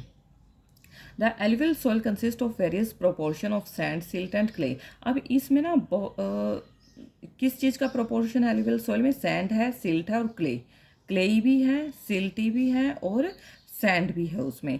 As we move inlands towards the river valley, soil particles appear some what bigger in size. लेकिन इस तरह के ना, जैसे हम इनलैंड की तरफ जाते हैं, मूव मतलब इनलैंड के जहाँ पे ये एलुवियल सॉइल पाई जाती है उनके बिल्कुल अंदर की तरफ हम जाएंगे ना, मतलब जहाँ से वो सॉइल बन के आ रही है रिवर वैलीज़ की तरफ, तो ये जो सॉइल के पार्टिकल है ना, ये थोड़े बड़े साइज़ के होते हैं। जैसे आप वहाँ पे हरिद्वार जाते हो, ठीक है, तो वहाँ पे क्या है, जो सैंड है वो थोड़ी सी मोटी आपको मिलेगी, क्योंकि वो जो गोल गोल पत्थर है ना, ठीक है, वो टूटते रहते हैं टूटते रहते हैं, फिर थोड़ी मोटी सॉइल वहाँ पे बनती है, फिर जैसे आगे चलती जाती है ऐसे बारीक होती जाती है soil. In the upper reaches of the river valley that is near the place of the break of slope, जहाँ पे वो टूटते हैं, the soils are coarse and such soils are more common in piedmont plain such as Duars, Chos and Terai, ये नाम है अभी। Apart from the size of their grains और components, soils are also described on the basis of their age. Age के ऊपर भी depend करती है। According to their age, alluvial soils can be classified as old alluvial. जो old alluvial है उसको कहते हैं बांगर, and new alluvial को बोलते हैं खादर, ठीक है। The Bangar soil has higher concentration of कंकर। बांगर ध्यान रखना, बांगर कंकर, बांगर कंकर मोटी होती है, आगे समझ में। और मोटी कहाँ होती है, जो ओल्ड होती है, ठीक है, ओल्ड कंकर। nodules that the khadar, it has more fine particles, it's more fertile than the बांगर। अब जो खादर होती है इसके फाइन पार्टिकल्स होते हैं, मतलब बारीक पार्टिकल्स होते हैं, और ये बांगर से ज़्यादा फर्टाइल होती है। Alluvial soil as a whole are very fertile. Alluvial soil वैसे तो सारी ही फर्टाइल होती है। Mostly these soils contain adequate proportion of potash, phosphoric acid and lime which are ideal for the growth of sugar cane, paddy wheat and other cereal and pulse crop. अब देखोगे paddy और sugar cane बहुत ज़्यादा, जैसे UP में हम जाते हैं, ठीक है, गंगा नदी बहती है, तो वहाँ पे शुगर और पैडी बहुत ज़्यादा ग्रो होता है, क्योंकि उसमें पोटाश, फॉस्फोरस, एसिड और लाइम की बहुत ज़्यादा मात्रा होती है। Wheat and other cereal and pulse crops, due to its high fertility, regions of alluvial soils are intensively cultivated and densely populated. Soils in the drier areas are more alkaline and can be productive after proper treatment and irrigation. अब ये जो खादर की land होती है ना, ये बहुत ज़्यादा फर्टाइल होती है, और यहाँ पे बहुत ज़्यादा खेती की जाती है, इसलिए वहाँ पे पॉपुलेशन भी ज़्यादा होती है। लेकिन जो ड्रायर एरिया की सॉइल होती है ना, वो अल्कलाइन ज़्यादा होती है, जो नमक आप जिसको कहते हैं ना, नमकीन सी, वो ज़्यादा होती है। लेकिन उसको अगर प्रॉपर ट्रीटमेंट दिया जाए ना और इरीगेशन की जाए वहाँ पे, तो वहाँ की भी जो लैंड है वो प्रोडक्टिव हो जाएगी। नेक्स्ट हमारी सॉइल आती है black soil. These soils are black in colour, obviously black soil है तो ब्लैक इन कलर होगी, and are also known as regur soil. अब रेगुर, गुड़ जो होता है, गुड़ होता है, ब्लैक कलर का होता है, तो ब्लैक सॉइल रेगुर सॉइल भी कहते हैं इसको। Black soil is ideal for growing cotton and is also known as black cotton soil. Black cotton soil, अब ध्यान रखना कि ब्लैक सॉइल में कॉटन उगाई जाती है, और इसको हम ब्लैक कॉटन सॉइल भी कह सकते हैं। It is believed that climate condition along with the parent rock material, क्योंकि इसकी जो रॉक मटेरियल होता है ना, जो पेरेंट रॉक मटेरियल होता है, वो ब्लैकिश में ही आता है। Are important factors are the formation of black soil. This type of soil is typical of the Deccan Trap basalt region spread over northwest Deccan Plate में पाया जाता है, नॉर्थ वेस्ट, वेस्ट की तरफ, and is made up of lava flow, और lava flow से ये बनती है। मतलब ये जो चट्टानें होते हैं ना, रॉक होती हैं, ये लावा के सूखने के बाद बनती है, फिर वे चट्टानें टूट टूट कर डेक्कन प्लेटू में आती हैं, और यहाँ पे कौन सी खेती की जाती है, कॉटन की जाती है। They cover the plateau of Maharashtra, Saurashtra, Malwa, Madhya Pradesh and Chhattisgarh, and extend in the south east direction along the Godavari and the Krishna valleys. The black soils are made up of extremely fine clayey material होता है इनका, ब्लैक सॉइल्स का। अब पहले जो clay आती थी वो ब्लैक ही आती थी, ठीक है। They are well known for their capacity to hold moisture, moisture बहुत ज़्यादा होल्ड कर सकते हैं। In addition they are rich in soil nutrients, बहुत ज़्यादा होते हैं, calcium carbonate, magnesium, potash, lime, ये भी इनमें बहुत होता है। These soils are generally poor in phosphoric content. लेकिन इनमें फॉस्फोरिक कंटेंट कम होता है। They develop deep cracks during hot weather, अगर ज़्यादा गर्मी पड़ जाए तो इनके बीच में क्रैक आ जाते हैं। Which helps in the proper aeration of soil. The soils are sticky when wet and difficult to work, क्योंकि क्लेई होती हैं तो वेट होएगी तो स्टिकी हो जाएगी, and difficult to work on unless tilled immediately after the fresh shower और during the pre monsoon period. तो जैसे ही पहली बारिश आती है ना, हल्की हल्की शावर आती है, तभी इसमें वो जो कल्टीवेशन है, जो कुछ भी करना होता है वो उसमें कर देते हैं, नहीं तो बाद में बहुत डिफ़िकल्ट हो जाता है करना। Red and yellow soil. Red soil develops on crystalline igneous rock, से ही पता चलता है वो रेड कलर की होगी। ठीक है, इग्नियस जलने वाली, जल जो आग होती है वो कैसे कलर की होती है, रेड कलर की। तो क्रिस्टलाइन इग्नियस, जलती हुई आग में क्या होती है, क्रिस्टल की तरह चमकती है। तो crystalline igneous rocks in areas of low rainfall in the eastern and southern part, east के पार्ट में और साउथ के पार्ट में, parts of Deccan प्लेटू। Yellow and red soils are also found in parts of Odisha, Chhattisgarh, southern parts of Middle Ganga Plain and along the Piedmont zone of the Western Ghat। ठीक है, समझ में आ गया ये कहाँ मिलती है। These soils develop a reddish color due to diffusion of iron in crystalline and metamorphic rocks। ठीक है, वहाँ पे आयरन की मात्रा ज़्यादा होती है, इस वजह से भी रेड कलर है। और मेटाफॉर्फिक रॉक्स हैं, मतलब वहाँ पे जो ज़्यादा पुरानी नहीं हुई है, मतलब। ठीक है, it looks yellow when it occurs in hydrated form, अगर हाइड्रेटेड फॉर्म होगी तो वो येलो कलर की होती है। Laterite soil. Laterite has been derived from the Latin word later, later से later, laterite, which means brick. ठीक है, द लेटराइट सॉइल डेवलप्स। अब लेटर से ध्यान रखना कि सॉइल बाद में क्या बनती है, ब्रिक बनती है। The laterite soil develops under tropical and sub tropical climate with alternate wet and dry season. This soil is the result of intense leaching due to heavy rain की वजह से होती है। Laterite soil are mostly deep to very deep acidic, generally deficient in plant nutrients and occur mostly in southern states.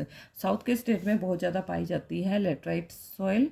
ठीक है, Odisha, Western Ghats region of Maharashtra, Odisha, some parts of West Bengal and north east regions where these soil supports deciduous and evergreen forest, वहाँ पे है, मतलब बारिश होती रहती है, इस वजह से ये जो सॉइल है ये फॉर्म हुई है। ठीक है, यहाँ पे बारिश ज़्यादा होती है, इस वजह से लेटर। ठीक है, और उसकी ब्रेक बनाए जाते हैं। It is humus rich, humus बहुत ज़्यादा होती है जहाँ पे बारिश होती है, ओबियसली ह्यूमस तो होगी, but under sparse vegetation and in semi arid environment होता है। It is generally humus poor. They are prone to erosion and degradation due to their position on the landscape, की वजह से वहाँ पे लैंड इरोजन या डिग्रेडेशन होता रहता है। After adopting appropriate soil conservation techniques particularly in the hilly areas of Karnataka, Kerala and Tamil Nadu, यहाँ के एरिया को जो सॉइल कंजर्वेशन टेक्निक अलग अलग अपनाई गई हैं ताकि वहाँ की लैंड डिग्रेड ना हो। This soil is very useful for growing T and coffee के लिए बहुत है, क्योंकि वहाँ पे पानी रुकना नहीं चाहिए, थोड़े हिली एरिया हैं। Red laterite soil in Tamil Nadu, Andhra Pradesh and Kerala are most suitable for crops like cashew nut के लिए भी बहुत अच्छी होती है ये सॉइल। ठीक है, arid soils. Arid soils range from red to brown, अब ये रेड से ब्राउन कलर की हो जाती है, रेड से ब्राउन कलर की हो जाती है, brown in colour. They are generally sand in texture and saline in nature, saline in nature होगा। ठीक है, क्योंकि रेड कलर धीरे धीरे ब्राउन होता जाता है। In some areas the salt content is very high, salt content बहुत ज़्यादा होता है, तभी इसी वजह से वो सेलाइन है। And common salt is obtained by evaporating the water, evaporate की कर दिया जाता है वाटर को और वहाँ से सॉल्ट भी बनाया जाता है। Due to dry climate high temperature होता है, evaporation is faster and the soil lacks humus and moisture, जो इवेपोरेशन है वो बहुत जल्दी होता है और सॉइल जो है soil lacks humus and moisture, फिर सॉइल में बहुत कम, जैसे ह्यूमस और मॉइस्चर जो है वो बहुत कम पाया जाता है इस सॉइल में। The lower horizon of the soil are occupied by kankar because of the increasing calcium content downwards. The kankar layer formation in the bottom horizons restrict the infiltration of water. अब बॉटम के जो हॉरिजन है ना उसमें infiltration नहीं होती water की। After proper irrigation दी soils become cultivable, अब अगर इरीगेशन दी जाए तो वहाँ की सॉइल भी कल्टिवेबल बन सकती है, as has been in the case of western Rajasthan की जैसे। forest soil. These soils are found in the hilly and mountainous areas. Forest obviously mountain भी होंगे, hilly भी होगी. Areas where sufficient rain forest भी available होंगे.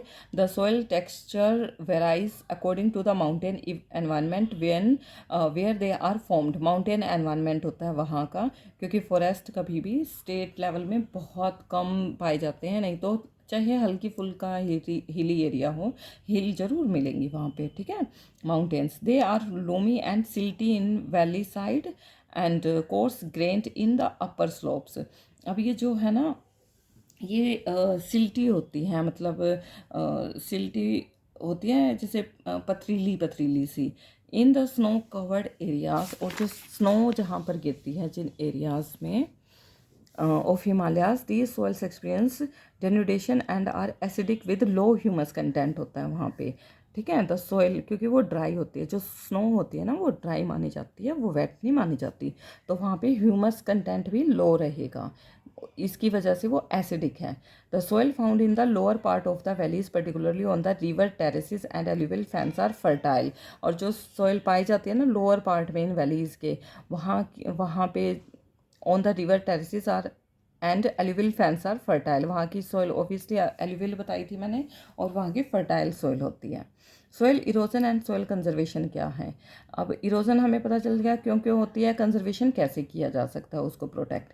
The denudation of the soil cover and subsequent washing down is described as soil erosion. अब जो wash down हो जाती है बारिश की वजह से, बाढ़ की वजह से, या हम साफ़ कर देते हैं उसको, तो वॉश हो जाती है, उसकी वजह से क्या होता है, सॉइल इरोजन होता है. The processes of soil formation and erosion go on simultaneously and generally there is a balance between the two. दोनों के बीच में क्या है, दोनों प्रोसेस चलते रहते हैं, फॉर्म भी होती रहती है, इरोजन भी होता रहता है ओबियसली, ठीक है. Sometimes this balance is disturb हो जाता है कई बार ये balance due to human activities की वजह से, जैसे डिफॉरेस्टेशन कर दी, ओवर ग्रेजिंग करवा दी, कंस्ट्रक्शन करवा दी, माइनिंग करवा दी, तो कैसे फॉर्म होगी सॉइल, वो तो हम हटाते ही जा रहे हैं, फॉर्म तो करने होने ही नहीं दे रहे उसको. While natural forces like wind, glacier and water lead to soil erosion, the running water cuts through the clayey soils and makes deep channels. और उसमें जो रनिंग वाटर कट होता होता क्लेई सॉइल जो है वो चलती रहती है और उसमें डीप चैनल बन जाते हैं, मतलब बहुत गहरी हो जाती है वो, एज गुलीज जिसको कहते हैं, ठीक है. द लैंड बिकम्स, ये देखो ये गुली टाइप में दिखा रखा है, ये नीचे खिसकती जाती है. The land becomes unfit for cultivation. ऐसी जो लैंड होती है ना ये कल्टिवेशन के लिए बिल्कुल अनफिट होती है. Is known as bad land भी इसको कहा जाता है. जो गुली वाली लैंड होती हैं वो बैड लैंड होती हैं, ठीक है, क्योंकि इनके अंदर पानी घुसता रहता है और ये वो हो जाती है जैसे दलदल टाइप में नहीं कहते, वैसी हो जाती है, और वो अच्छी लैंड नहीं मानी जाती कल्टीवेशन के लिए. In the Chambal basin such lands are called ravines. Sometimes water flows as a sheet over large areas down a slope. कई बार पूरी की पूरी शीट हट जाती है ऊपर से. In such cases the top soil is washed away. This is known as sheet erosion. इसको हम कहते हैं शीट इरोजन कहते हैं, पूरी की पूरी ऊपर की लैंड साफ होके बह के कहीं और चली जाए, इसको शीट इरोजन कहते हैं. Wind blows loose soil off flat और sloping land known as wind erosion. और हवा की वजह से जो पूरी जो मिट्टी है वो उड़ के कहीं दूसरी, मतलब स्लोप है, हवा चलेगी तेज तो वो सारी मिट्टी क्या है ऊपर से नीचे की तरफ आ जाएगी, उसको कहते हैं wind erosion. Soil erosion also caused due to defective methods of farming. Ploughing in a wrong way is that is up and down the slope from channels from the quick flow of water leading to soil erosion. अब ploughing अगर हम गलत तरीके से करेंगे, अब जैसे mountain area में अगर हम प्लफिंग कर रहे हैं, ठीक है, तो ऊपर से हम ज़्यादा पानी डाल देंगे तो सारा क्या है, सारे सॉइल इरोजन हो जाएगी और फिर फसल अच्छी नहीं होगी. Ploughing along the contour lines can decelerate the flow of water down the slopes. This is called contour ploughing. जब हम पानी के फ्लो को रोकते हैं, रोक के उसको नीचे जाने देते हैं, उसको कॉन्ट्योर प्लफिंग कहते हैं. Steps can be cut on the slopes making terraces. और स्टेप सीढ़ी की तरह हम स्टेप कट कर देते हैं मेकिंग टेरेसेस बनाने के लिए. Terrace cultivation restrict erosion. इन टेरेस की वजह से जो इरोजन है वो कम हो जाता है सॉइल का. Western and central Himalayas have well developed terrace farming. Large fields can be divided into stripes. बहुत सारे खेतों को इन स्ट्रिप्स में जो है डिवाइड कर दिया जाता है. हिमालय के जो माउंटेन्स हैं वहाँ पे बहुत की जाती है terrace farming. Large fields can be divided into strips of grass are left to grow between the crops. अब वहाँ पे ना घास बीच बीच में उगा दी जाती है ताकि जो मिट्टी आए ना पानी के साथ बह के वो वहाँ पे रुकती जाए। ठीक है। Strips of grass are left to grow between the crops, this breaks up the force of wind, this method is known as strip cropping. और जैसे जहाँ पर विंड होती है, हवा भी बहती है, वहाँ पे भी ऐसे काट दिया जाता है और घासों को वहाँ भी उगा दिया जाता है ताकि विंड से भी बहकर ना जाए। This method is known as strip cropping. Planting lines of tree to create shelter. अब कई बार हम प्लांट्स को भी लाइन में उगा देते हैं। ठीक है। To create shelter also work in a similar way, rows of such trees are called shelter belt. इन ट्री को कहते हैं shelter belt. These shelter belts have contributed significantly to stabilisation of sand dunes and in stabilising the desert in western area. अब जहाँ पे क्या है deserted area है वहाँ पे इन शेल्टर बेल्ट को लगा दिया जाता है। मतलब ऐसे पेड़ों को लगा दिया जाएगा, ऐसे पेड़ों को लगा दिया जाएगा लाइंस में। ये किस्म से बेल्ट का काम करते हैं। ठीक है। या जहाँ भी हमें देखना है बहुत सारे ऐसे ऐसे पेड़ लगा दिए जाते हैं, वो एक बेल्ट का काम करते हैं। मतलब यहाँ से मिट्टी जो उड़ के आएगी कहीं से दूसरी, ऐसे ऐसे बेल्ट के रूप में लगा दी। बेल्ट ऐसी होती है ना। अब यहाँ से मिट्टी उड़ के आएगी तो यहाँ पे कहीं ना कहीं रुक जाएगी इन पेड़ों की वजह से, और इन पेड़ों के बीच में खेती की जा सकती है। ठीक है। तो ये हमारा चैप्टर 1 जो है कंप्लीट हो चुका है। प्लीज़ अगर कोई प्रॉब्लम आई हो ज्योग्राफी के चैप्टर में, फर्स्ट चैप्टर जो मैंने 10th क्लास का करवाया है, कोई भी प्रॉब्लम आई हो प्लीज़ मेरे पास कमेंट कर देना, और अच्छा लगे तो उसके लिए भी कमेंट कर देना।